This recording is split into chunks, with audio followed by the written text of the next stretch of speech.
Why should we use our camera? What's the benefit of using that camera? Even if the people you're speaking to don't have their camera turned on. Why is that important?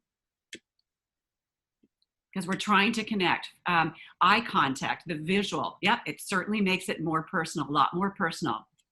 Human connection, engagement, personalizing. Participants will pay more attention. That's absolutely right. You can add more emotion using your face. You're right about that. Helps the audience feel connected to you. It helps you focus. The challenge is when they don't have their camera on, right? That's hard. But it's important that you do. Engagement, eye contact. You guys are right on cue here. Here's the deal. We know we have more productive interactions. You show the feeling behind the words. I love that, Eric. Yeah, thanks. We get improved engagement. If you are simply a voice floating around a bunch of graphics, it's easier for people to tune you out. But if they can see you, it adds greater impact. It does add more passion, and it keeps you more conscious of how you're showing up. You can adjust and adapt to your own nonverbal gestures and theirs as well if you can see them. So we have more productive interactions, better engagement, and it helps to make our communication more clear as well. It's documented that if people can see you speaking, they will follow you better than if they're just listening. We need to add different layers of learning and communication together, the visual, the vocal, and the verbal. Yeah, thanks for jumping in. So here's our goal. Our goal is to make this box right here, this experience right here, as natural as possible, which seems crazy to say because this isn't natural, right? It's not natural. But your job is to make it feel that way. So the most important and easiest way to start with that is to check your virtual image. Let's do that right now. Think about your camera position, your lighting, your background. We're going to go over these, and managing noise and distraction. Let's start with camera position. I want you to jump in either on the chat function, or you can mark it right on the screen. Which is the best camera angle on this image right now? Number 1, number 2, or number 3? Someone says the second one. Who else agrees with her? What are your thoughts?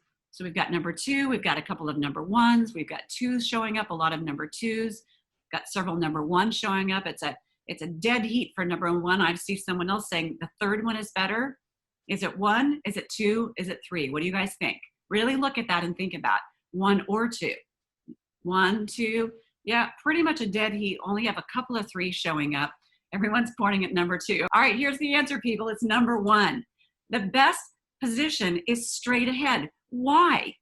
How do we speak to each other? You know, the selfie world has us taking pictures like this all the time. And by the way, I do photography. That's a terrible angle. Don't do it. It's terrible. The best angle is straight ahead of you, literally straight ahead. And think about why this is true in virtual conversations, why this would be the best position. When we talk to people, how do we talk to them? You look skinnier. Sometimes, Sheila, I'm assuming you mean that selfie thing. I love that. When we talk to people, we're not talking to people like this, right? And we're also not talking to people like this, looking down at them. When we're standing in front of people, we're looking them straight in the eye. Our heads are at eye level, right? We're not looking up unless they're much taller. But of course, that's in real life. But here, we want to look straight into the camera. So every one of you, I was taking some notes, a few of you, not every one of you, need to raise your camera. What that looks like is this. Invest, if you're working on an iPad, which I know many of you are, or on your laptop, then raise your laptop. The rule of thumb is that, I'll tell you the rule of the thumb, but I want to show you the effect of that. If you raise your camera on your iPad or your iPad or your computer to eye level, now it feels like you and I are just sitting across from each other talking. And notice the difference in her face. Now, of course, the lighting is different as well.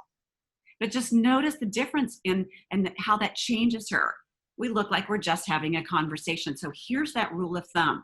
The rule of thumb is that you want to position your camera at eye level. Some of you need to raise yours up about a foot. All right? You also, here's what I want you to do. I want you to take your arm and reach out towards your own camera, and you should be just not quite able to touch your own computer or laptop or iPad. All right? Now, why do we want to do that? If you're really close, what happens is we get this kind of a look. All right. We get kind of a decapitated head, and it's a little scary, right? This is scary for people. This is not what we want to do to them. So our job is to make it comfortable for people, right? We want to make this comfortable. And the way that we do that is we push ourselves a little bit back and give ourselves a little room to move, because we also want to make it comfortable for ourselves. So the way that we do that is we give ourselves kind of a head and shoulder shot. And now you have some space to kind of move around inside of your own frame here. All right. So eye level and about an arm's length away. Play with this. Trust me, it really will help you as a facilitator.